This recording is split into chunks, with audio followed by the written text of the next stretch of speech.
Assalamualaikum warahmatullahi wabarakatuh.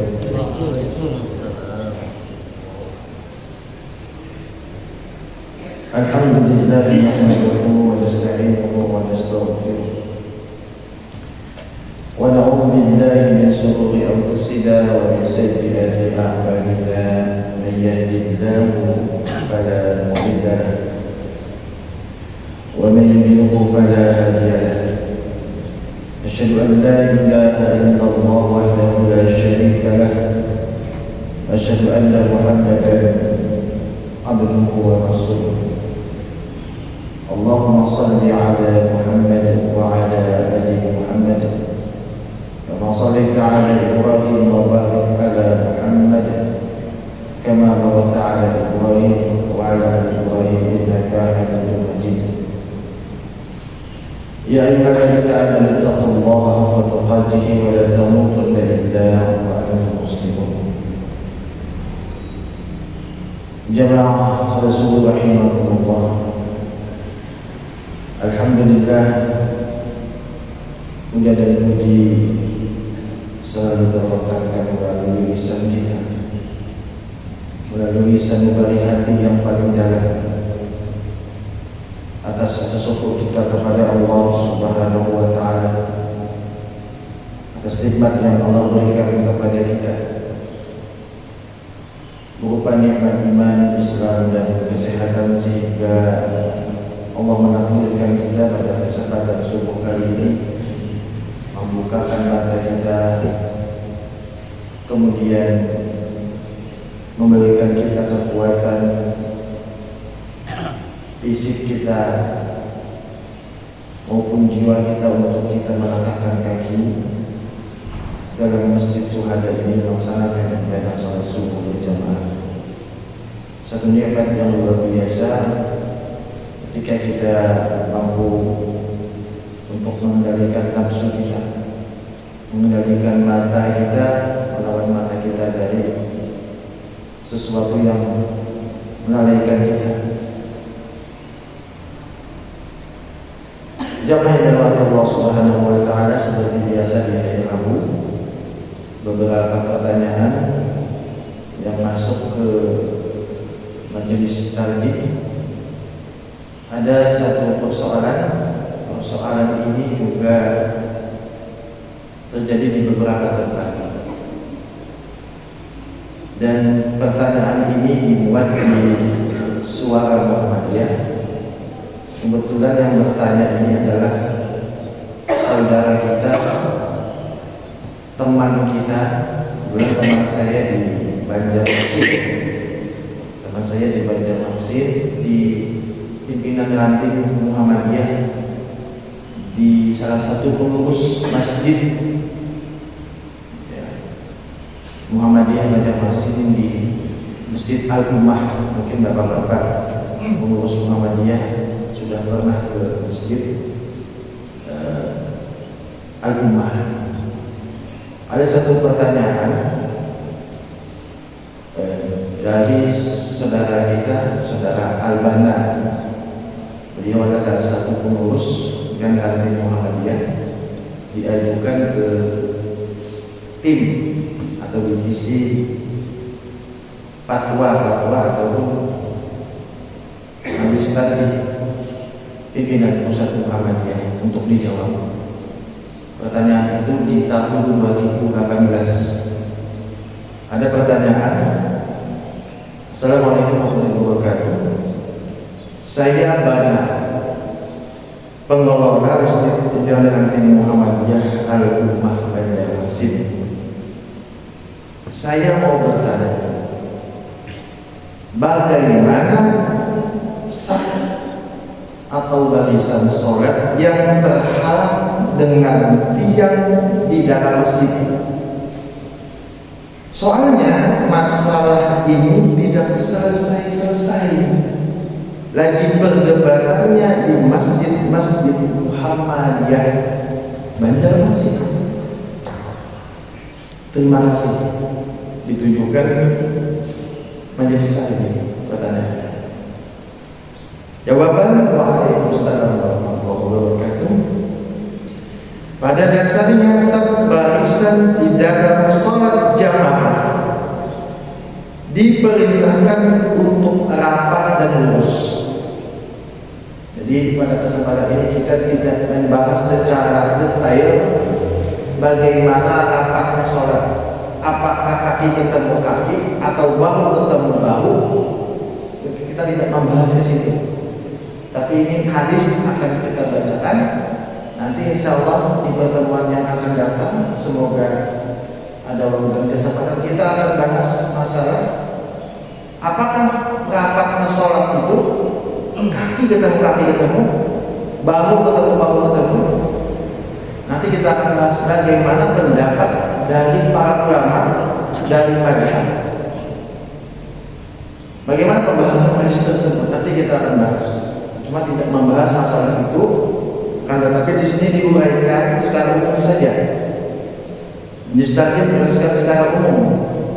Pada dasarnya saf barisan dalam sholat jamaah diperintahkan untuk rapat dan lurus berdasarkan hadis riwayat Abdullah bin Umar radhiyallahu anhu.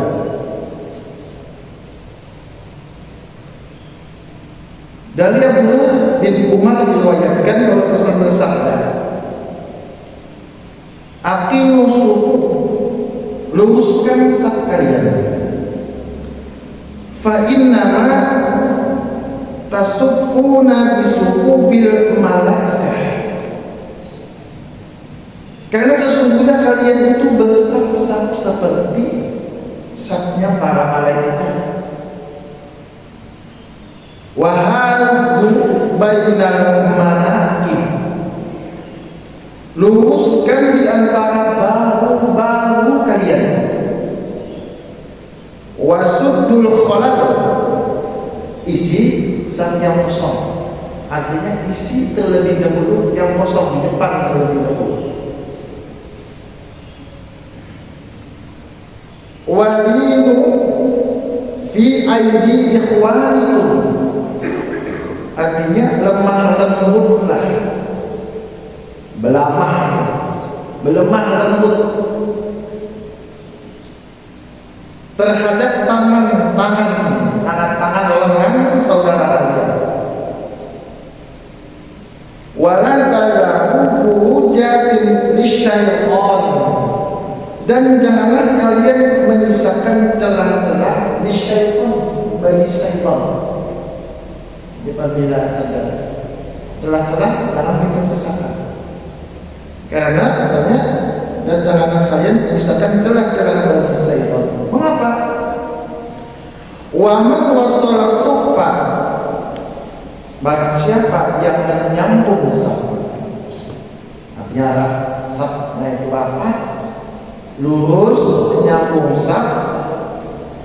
Wasalahu Allahu tabaraka wa ta'ala, niscaya Allah akan menyambungkan dengan rahmat. Bila kita ingin mendapatkan rahmat Allah, salah satunya adalah dengan kita menyambungkan saf, meluruskan saf. Ini salah satu agar kita mendapatkan rahmat Allah. Wa man qata'a saffan qata'a Allah, qata'ahu Allah. Wa man qata'a saffa qata'ahu Allah, dan barang siapa yang memutuskannya, yang memutuskan saf di sini, maka Allah akan memutuskannya dari rahmatnya.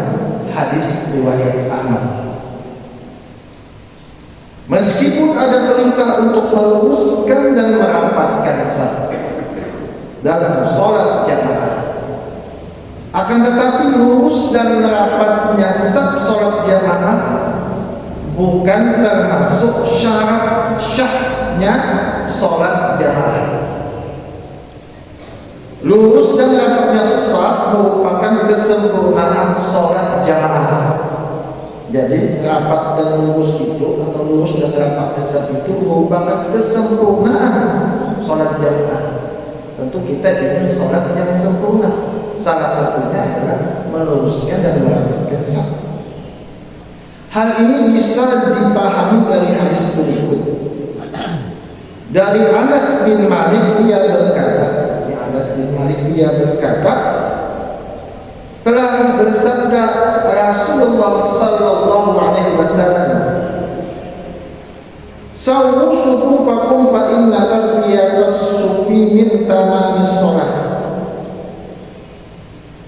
Luruskanlah salat karena lurusnya saf merupakan bagian dari kesempurnaan salat. Hadis riwayat Muslim. Kemudian ada juga hadis dari riwayat Al-Bukhari diungkapkan dengan lafal berikut.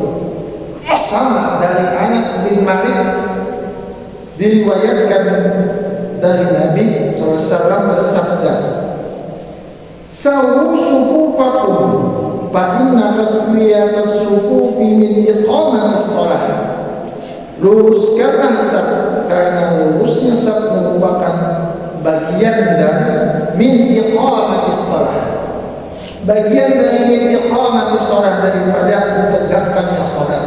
Hadis riwayat Bukhari. Jadi ada dua lafaz yang sering diucapkan oleh imam ketika memulai salat, mengingatkan kepada jamaah agar mengisi saf-saf yang kosong. Sekarang pertanyaannya, bagaimana jika saf atau barisan salat jamaah seperti kita ini, uji syuhada, jamaah uji syuhada ini terhalang oleh tiang-tiang masjid sehingga saf tidak dapat atau terputus oleh tiang. Ini bagaimana? Untuk menjawab pertanyaan saudara, perlu dikemukakan beberapa hadis berikut. Ada 3 hadis. Yang pertama, hadis riwayat Abdullah bin Abbas radhiyallahu anhu. Dari Ibnu Abbas diriwayatkan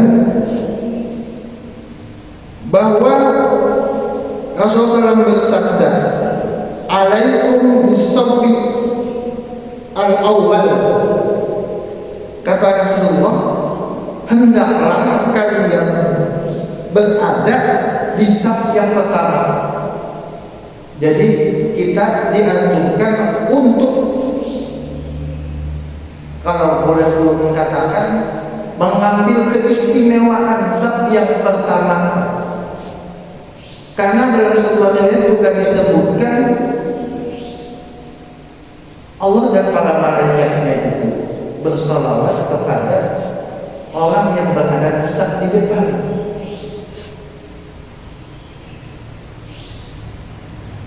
Artinya berapa banyak keberkahan yang Allah berikan kepada orang yang berada di saf di depan, sehingga keistimewaan itu, kami ulangi, keistimewaan saf yang ada di depan, kami ulangi, keistimewaan saf yang ada di depan, kita mencoba untuk merebutnya. Jangan kita berikan kepada orang lain. Kita ambil saf di depan agar kita mendapatkan keutamaan. Kami tambahkan, wa alaikum bil maimanah wa iyyakum was-saffa bainas sawari. Dan carilah saf sebelah kanan dan jauhilah saf yang ada di antara tiang-tiang. Ketika kita masuk saf, maka disunahkan untuk kita di sebelah kanan dulu, baru kiri, kanan kiri, kanan kiri. Jangan kanan semua atau kiri semua. Yang ukuran itu terbalik perahu, barat sebelah kanan atau sebelah kiri. Jadi diseimbangkan, Pak. Dikatakan, oh ini kanan yang agak banyak, berarti kiri. Dan carilah saf sebelah kanan dan jauhilah saf yang ada di antara tiang-tiang. Hadis riwayat At-Tabrani. Majelis tadi menyebutkan hadis tersebut dinilai dhaif, lemah oleh para kritikus hadis, karena salah seorang rawi yang bernama Ismail bin Muslim al-Makki dinilai dhaif, lemah oleh Al-Haythami dan Al-Albani. Yang kedua, hadis yang kedua, hadis riwayat Qurrah bin Ilyas radhiyallahu anhu. Disebutkan dari Muawiyah bin Qurrah dari bapaknya diriwayatkan dia berkata, kami dahulu pada zaman Rasulullah SAW dilarang membuat saf di antara tiang-tiang masjid. Wa nudradu anha qardan, dan kami dijauhkan dari tiang-tiang masjid. Hadis riwayat Ibnu Majah. Hadis tersebut dinilai sahih oleh Ibnu Hibban dan Al-Hakim. Ini terjadi perdebatan di hadis ini. Kemudian dinilai hasan oleh At-Tirmidzi, Abdullah Al-Arnud dan Al-Bani, tetapi dilemahkan oleh sebagian kritikus hadis. Ada yang mengatakan sahih, ada yang mengatakan hasan, ada yang mengatakan dhaif, yaitu karena salah seorang rawi yang bernama Harun bin Muslim dinilai majhul oleh Ibnu Al-Madini dan Abu Hatim, Fathul Bari, Ibnu Rajab Al-Tahjib. Hadis yang ketiga, hadis riwayat Anas bin Malik radhiyallahu anhu dari Abdul Hamid bin Mahmud diriwayatkan dia berkata, kami dahulu bersama Anas bin Malik, lalu kami melakukan sholat di belakang seorang gubernur. Lalu mereka makmum mendorong kami, sehingga kami berdiri dan sholat di antara dua tiang. Lantas Anas mundur ketika itu, mulai mundur. Wa qala qad kunna nattaqi hadaha ala ahdi Rasulullah SAW, dan mengatakan, yakni setelah selesai sholat, kami dahulu pada zaman Rasulullah SAW menjauhi ini, yakni sholat di antara dua tiang. Contoh misalkan satu buat ini ada tiang, menjauhi ini katanya.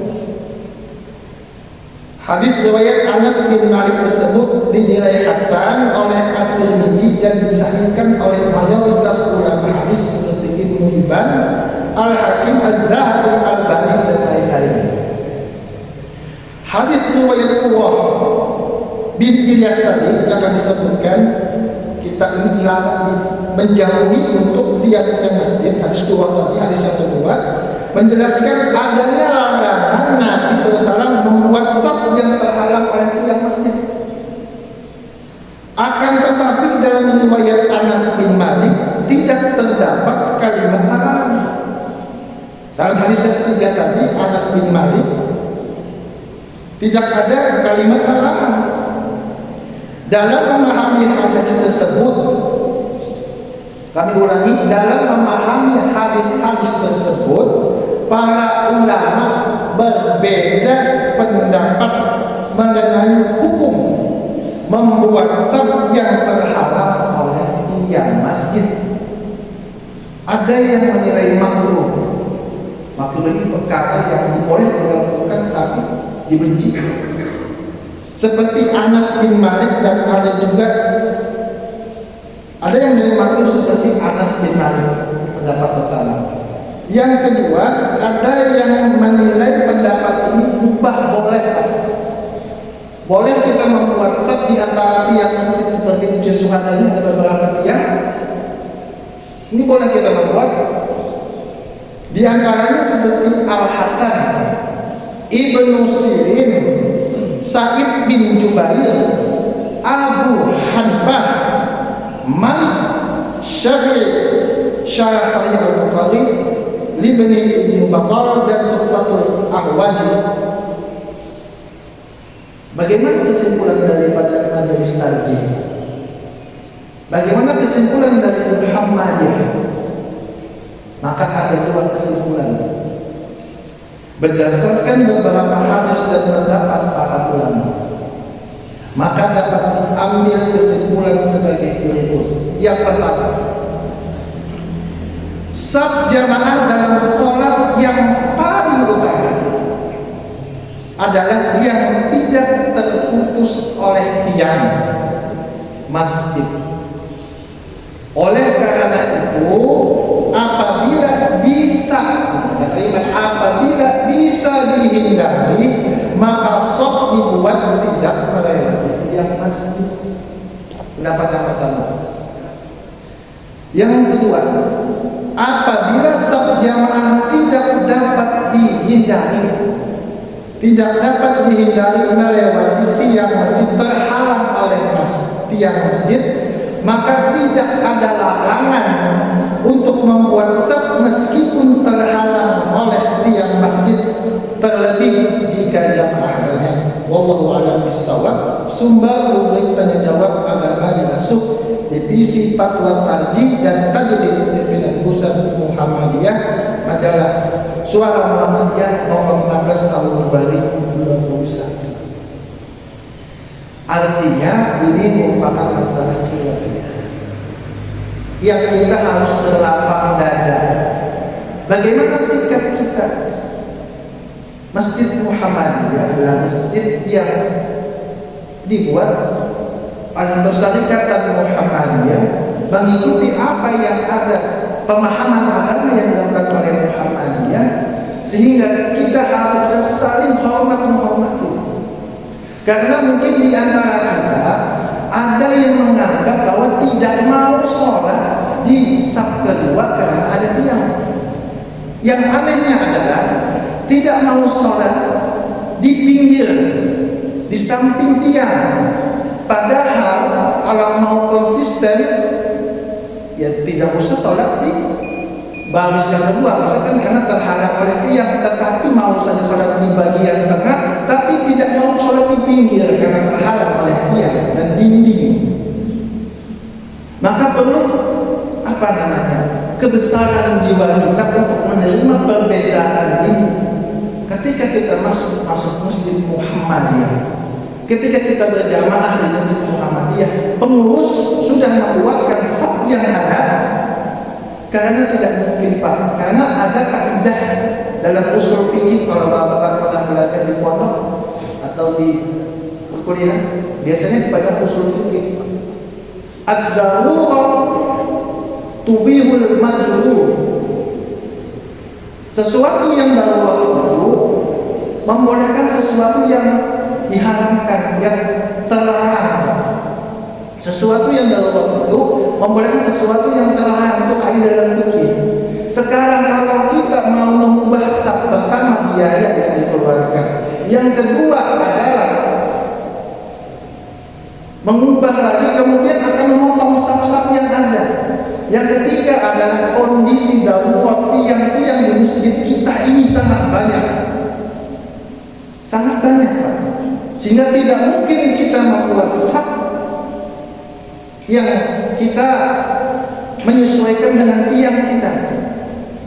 Maka daripada itu, bagi kita yang berpaham, maka yang menganggap bahwa sholat di antara tiang itu makruh, kita tidak bisa memaksakan kehendak. Maka solusinya adalah datang sholat cepat, datang tepat waktu, berada di depan. Jangan membuat saf baru, jadi saf di pinggir itu kosong, buat lagi saf ketiga. Jadi ujar bahasa Banjar itu lempak di ujung, di tengah penuh, di samping kosong.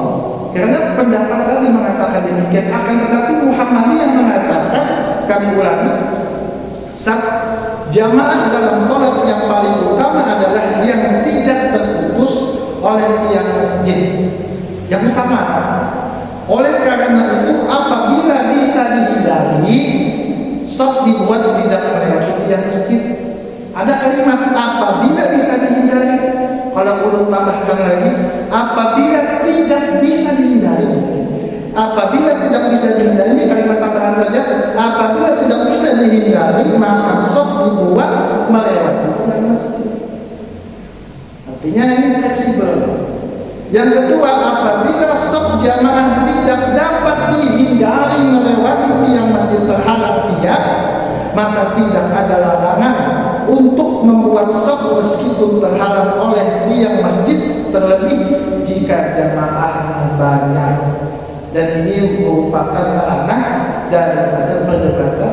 Ada yang mengatakan makruh, ada yang mengatakan boleh. Untuk Muhammadiyah mengatakan bahwa ini mubah, boleh, karena situasi yang kondisional. Bahkan pernah mendengar dari ceramah singkat dari Ustaz Adi Hidayat, beliau di Majelis Tabligh sekarang, beliau mengatakan tidak mengapa, karena keadaan darurat untuk kita mengisi di antara tiang-tiang. Walaupun ada sebagian yang keras mengatakan untuk dimakruhkan. Ya, jadi mari kita melapangkan dada kita, menerima perbedaan ini. Kita masuk ke dalam masjid, mari kita patuhi apa yang sudah ada. Bila terjadi sesuatu yang mungkin saja khilaf di antara kita, monggo kita berlapang dada untuk menerima itu sebagai satu ranah yang kita bisa berlapang dada. Semoga Allah Subhanahu wa taala merahmati kita, memberkahi kita, mengampuni kita atas segala bentuk dosa-dosa kita. Ulun mohon maaf atas segala kehilapan yang ulun sampaikan. Kebenaran datangnya dari Allah Subhanahu wa taala. Subhanakallahumma wa bihamdika asyhadu an la ilaha illa anta astaghfiruka wa atubu ilaik. Assalamualaikum warahmatullahi wabarakatuh.